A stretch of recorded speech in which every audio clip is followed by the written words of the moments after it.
Ndagushuje mwene data mu izina rya Yesu Kristo, nguhaye ikaze mu mwanya wacu mwiza w'ijambo ry'Imana, ugubwe neza mu izina rya Yesu. Uyu munsi rero tugiye kuganira ku ijambo ry'Imana rivuga ngo Uwiteka azabiringaniza. Umwami Imana azabiringaniza nshuti yanjye. Ibyo byose biri imbere yawe bitaringaniye, Uwiteka azabiringaniza. Ibyo byose bitari ku murongo, ibyo byose bikuvangavanga, ibyo byose bikugora, ibyo byose utabonera igisubizo, ibyo byose utabonera inzira, Uwiteka azabiringaniza. Iyo Uwiteka yahageze buri kintu kijya ku murongo. Iyo Uwiteka yahageze buri kintu kiribwiriza. Iyo Uwiteka yahageze ibintu birivangura. Haleluya, haleluya. Reka dusome rero mu gitabo cya Yesaya ibice 45 umurongo wa 2 n'uwa 3. Nzakujya imbere ahataringaniye mparinganize, nzamenagura inzugi z'imiringa n'ibihindizo by'ibyuma nzabicamo kabiri. Nzaguha ubutunzi buri mu mwijima n'ibintu bihishwe ahantu hiherereye, kugira ngo umenye ko ari jye Uwiteka uguhamagara mu izina ryawe, ari jyewe Mana ya Isirayeli. Haleluya. Uwiteka umwami Imana azakujya imbere aringanize ahataringaniye.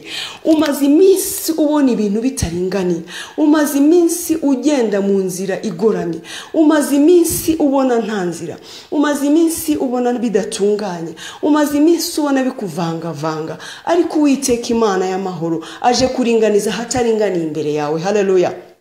Umaze iminsi ubona inzugi nyinshi zikinze imbere yawe, umaze iminsi ubona bigushobeye, ukora ntibikunde, ugerageza bikanga, ugashora ugahomba, ibyo ugerageje bikanga. Ariko reka nkubwire inshuti yanjye, Uwiteka Imana yaremye ijuru n'isi aje kuringaniza ahataringaniye imbere yawe, aje gucagaguramo kabiri izo nzugi z'imiringa ndetse n'ibindizo by'ibyuma aje kubicamo kabiri. Haleluya.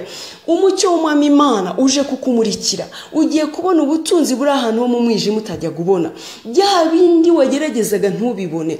Uwiteka Imana aje kugushyiriraho inzira, azana umucyo we utambuka haringaniye, hameze neza hatagoramye, ugere kuri bya bindi byakwihishe. Umucyo we ubimurike nawe ubibone biveyo, ukuboko kwawe kubisingire. Kubera iki? Kuko wagerageje bikanga, washyizeho ubuhanga n'imbaraga biranga, yewe n'inshuti zaragerageje haraho biranga. Ntacyo utakoze kugira ngo bikunde nk'uko iby'abandi bigenda, ariko byaranze.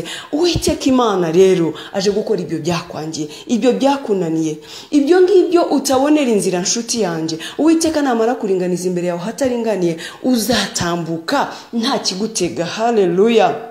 Inzugi zose namara kuzikingura uzinjira aho ushaka kwinjira. Haraho umaze iminsi ukomanga bikanga, ugashaka kujyayo bikanga, yewe ugashaka n'uwo wanyuraho ntibikunde, ariko umwami Imana namara gucagagura izo nzugi z'imiringa, namara gucagaguramo kabiri ibyo bihindizo by'ibyuma akabicamo kabiri, ndakubwiza ukuri uzagerayo, nawe uzigererayo. Nta n'uzarinda kunyuraho, nta n'uzabwira ngo akujyane, nta n'uzabwira ngo abanze ahamagare. Kubera iki? Uwiteka azaba yagutanzeyo yabitunganije. Haleluya. Umwami Imana waguhamagaye mu izina, uwo wubaha, uwukorera, uwo wizeye, aje kuguha ubutunzi buri mu mwijima n'ibintu bihishwe ahantu hiherereye, kugira ngo umenye ko ari we Uwiteka wizeye, kugira ngo umenye ko Imana ukorera, Imana wiringiye ari nyamaboko. Haleluya. Ibyo bihindizo by'ibyuma aje kubicamo kabiri. Impamvu ni iyihe nshuti yanjye? Afite imfunguzo zifungura imiryango yose, afite ububasha bwo gutegeka byose bigakunda, aravuga bikaba.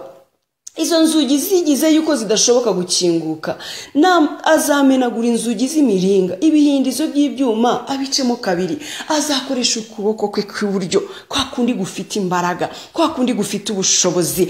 Ndakubwiza ukuri, ugiye kubona imiryango ikinguka imbere yawe, ugiye kubona ibintu bihinduka, ugiye kumenya ko Imana wizeye ifite ububasha. Kandi reka nkubwire, namara kubikora bose bazarebera hamwe, bazamenyera hamwe yuko ari ukuboko kw'Uwiteka kubikoze. Yewe nawe uzaba umugabo wo kubihamya, kuko uzatungurwa no kugira neza ku mwami Imana. Azabikorera rimwe ibyo byari byaranze byose. Namara kuringaniza hataringaniye, uzareba ukebuke hirya no hino, ubone yuko Uwiteka yabigenje neza, ubone yuko ibintu bimeze neza, ubone yuko imbere yawe hose haringaniye, ubone yuko inzugi zari zimaze iminsi zikinze zose zakingutse. Yewe uzumva na telefoni z'umugisha. Ntabwo ari wowe uzongera guhamagara abantu ubasaba gahunda, ubasaba basaba randevu ukomanga byanga, ahubwo bagiye kugushaka kubera yuko iyo Uwiteka yahageze ibintu birahinduka. Ubu ngubu nibo bagiye kugushaka, ubu ngubu ibintu bigiye kugushaka, ubu ngubu ubutunzi bugiye kugukurikira, kuko Umwami Imana atanze itegeko ryo kuringaniza hataringaniye. Haleluya. Fatanya nanjye kwizerera ijambo ry'Imana, tugiye kubona ineza y'Imana, kuko Uwiteka aba inyuma y'ijambo rye kugira ngo arisoreshe imirimo n'ibitangaza. Imana y'amahoro iguha umugisha, izera ijambo ry'Imana, ukomerere mu mbaraga ze, kuko Uwiteka arihagije. Ubutware n'ubushobozi buri mu maboko ye, arategeka byose bikumva, yimura umusozi atawumenyesheje, akingura inzugi atiriwe azibwira. Itegeko rye rirahagije kandi byose biramwumvira. Imana y'amahoro iguhe kwizera, ukomerere mu ijambo kugira ngo uzubone ineza y'Imana. Imana iguha umugisha, ugirirwe neza n'Uwiteka muri byose, mu izina rya Kristo Yesu. Amen.